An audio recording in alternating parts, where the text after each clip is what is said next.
In PC and mobile, I show you in a few moments how to join Blader's Rebirth Discord server. For this, we will start with the way in PC since we are here, and then I will explain you how we can do it also in mobiles. To do this, click on the Discover icon that we can see in the lower left corner of our application.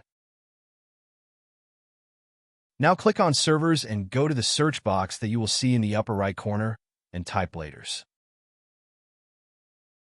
Now click on the server we are looking for, and then click on the Join button at the top of our Discord application.